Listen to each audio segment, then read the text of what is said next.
Viewer discretion is advised.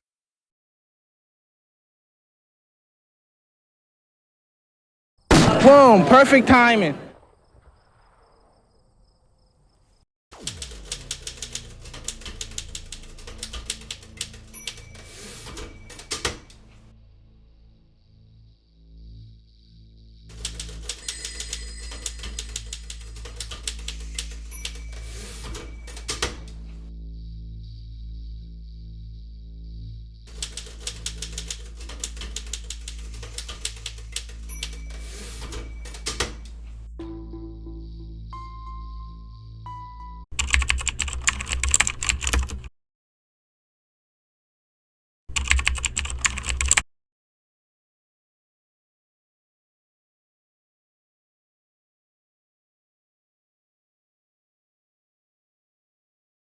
At approximately 1 a.m., Ricardo Diaz-Zeferino, his brother Agustin de Jesus Reynoso, and friends/co-workers Etiquio Acevedo Mendez and Jose Amado Garcia finished working at a restaurant in Gardena. Around 2 a.m., Mr. Reynoso rode his bicycle across the street to a CVS store. When he came back outside, he discovered that his bicycle had been stolen.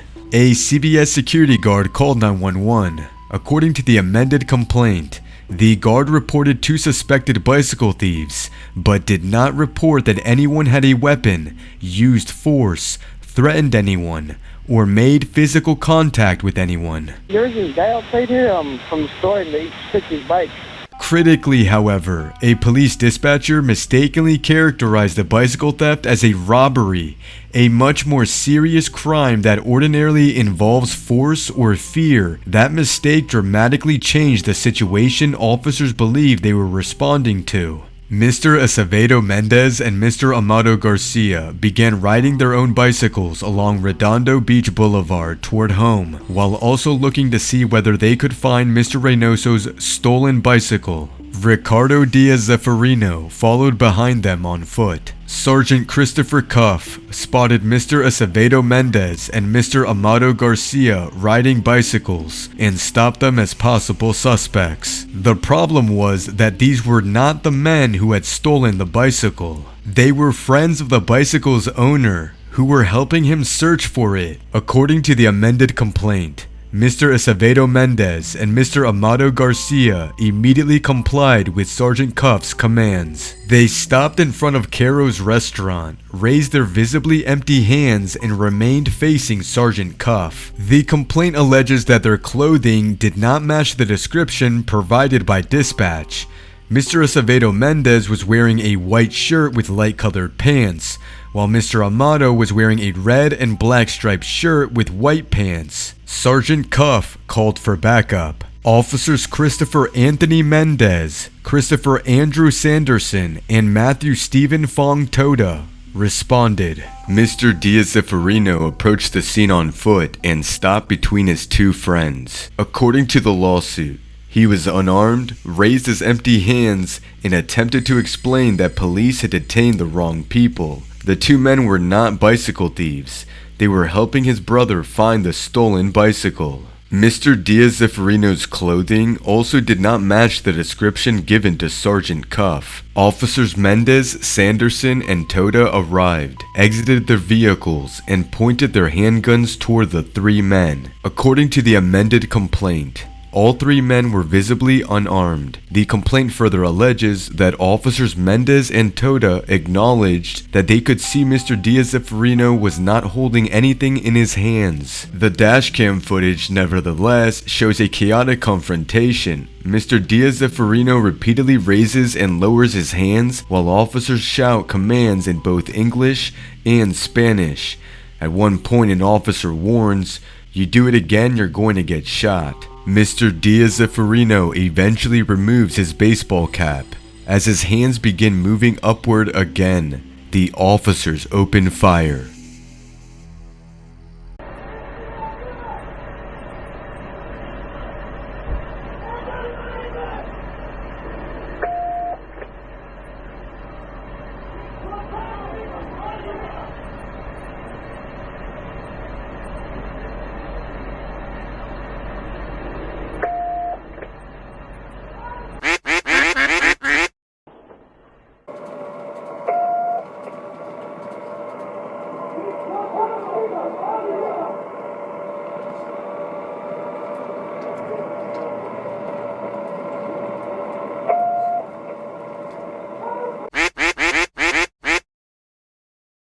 The shooting was captured from multiple Gardena Police Department patrol car dashboard cameras. The footage provides an unusually clear visual record of the approximately 27 seconds immediately preceding the shooting. It shows the three men illuminated by police lights, officers pointing weapons at them, Mr. Diaz-Zeferino repeatedly moving his empty hands, the officers shouting commands, and finally, the volley of gunfire. Officers Christopher Mendez, Christopher Sanderson, and Matthew Toda fired a combined 13 rounds. Mr. Diaz-Zeferino was struck repeatedly by police gunfire and collapsed in the street. Contemporary reporting, based on the police video and official records, states that he was struck 8 times. Mr. Acevedo Mendez was also shot, with a bullet striking him in the back near his spine. Mr. Amado Garcia was not struck. According to the lawsuit, Mr. Diaz-Zeferino remained alive on the pavement in agonizing pain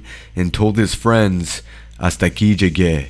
The complaint translates the expression as essentially, "This is the end of me." Ricardo Diaz-Zeferino would die from his injuries. Officers maintained that Mr. Diaz-Zeferino's repeated hand movements led them to believe that he might be reaching toward his waistband for a weapon. Prosecutors ultimately concluded that it was reasonable for the officers to believe that they had lost sight of his hand and that he might be reaching for a weapon. But there was no gun. Mr. Diaz-Zeferino was unarmed. So was Mr. Acevedo Mendez and Mr. Amado Garcia. Well, at the time that he was killed, the only news outlet reported what the police said. And what the police said was that they suspected somebody of a burglary and that they suspected that my client was a burglar and that the person was not obeying police directions. And that was all they said. The inference is to the public that this was probably a criminal and he deserved to be killed. Whether that's true or not,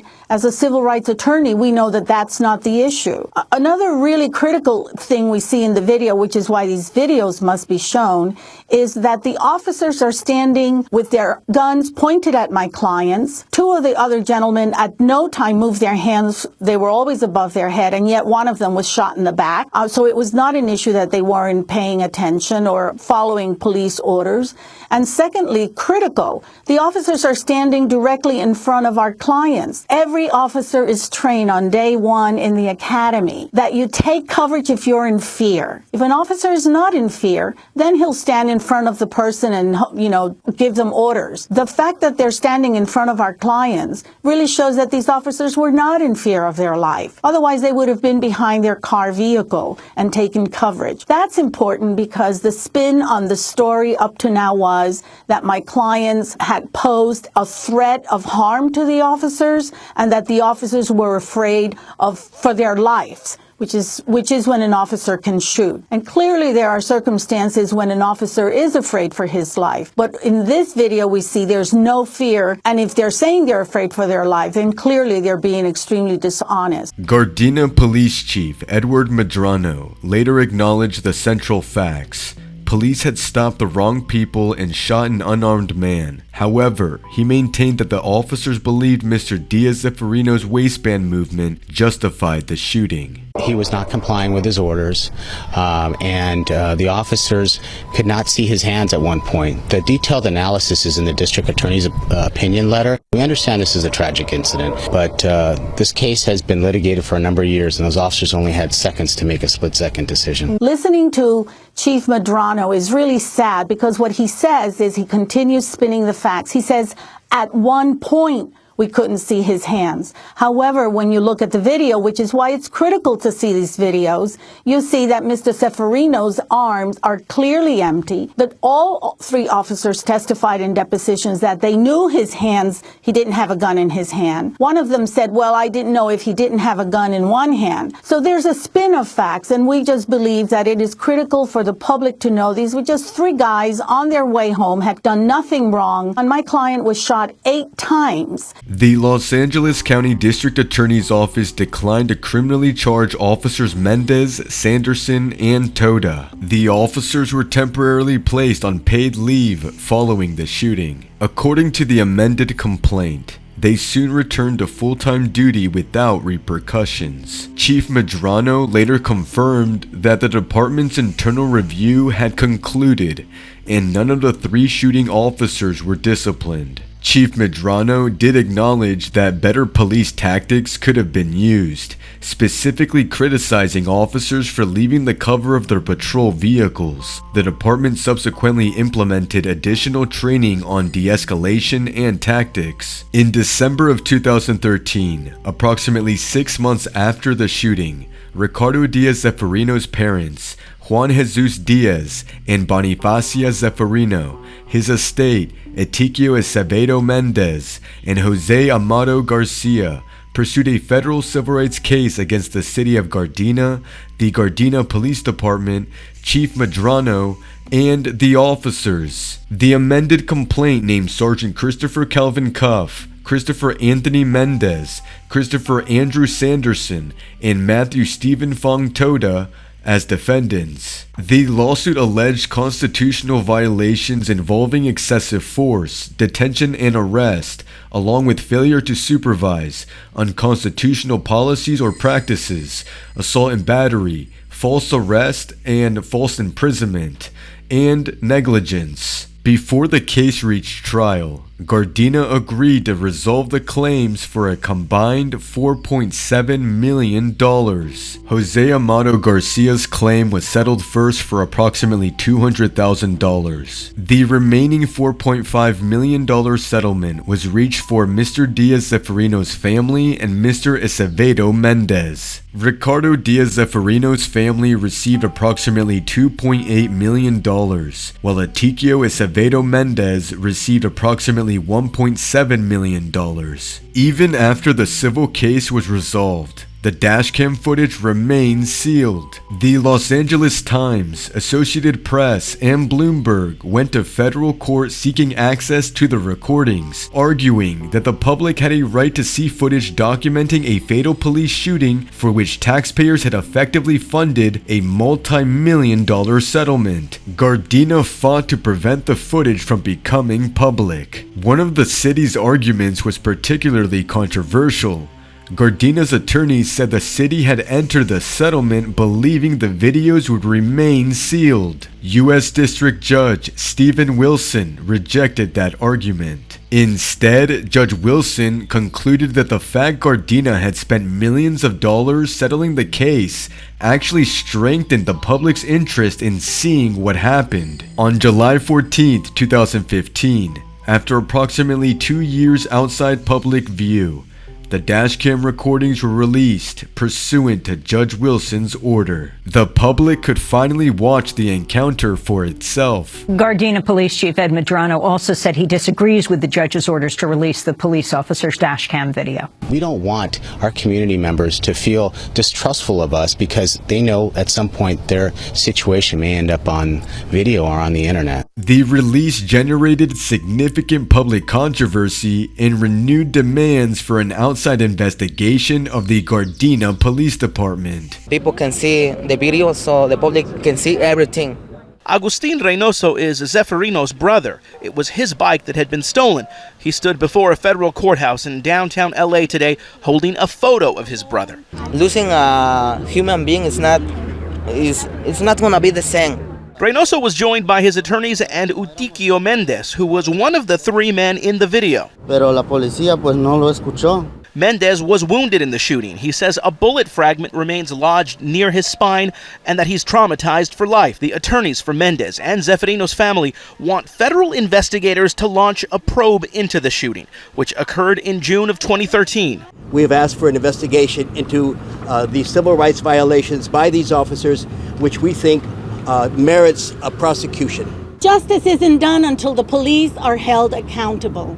The Ninth Circuit subsequently ruled that the recording should remain public, rejecting Gardena's attempt to reverse their release. Ricardo Diaz-Zeferino and his friends were not the men police were looking for.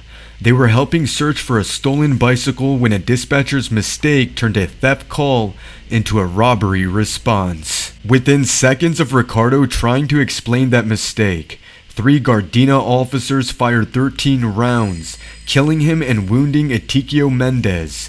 All 3 men were unarmed. The officers were never charged or disciplined.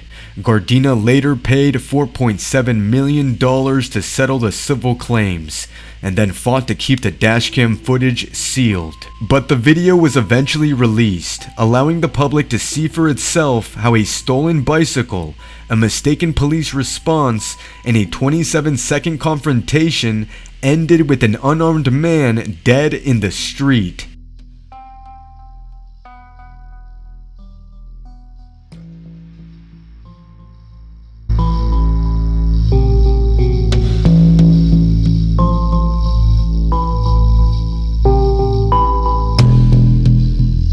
Are these officers still on duty? All officers have always been on duty, and every time they participated in any legal proceeding, they were paid time and a half. Even though the city has settled for $4.6 million. They were given 2 weeks, what we call a vacation to the beach, and then they were back on duty, always on full pay.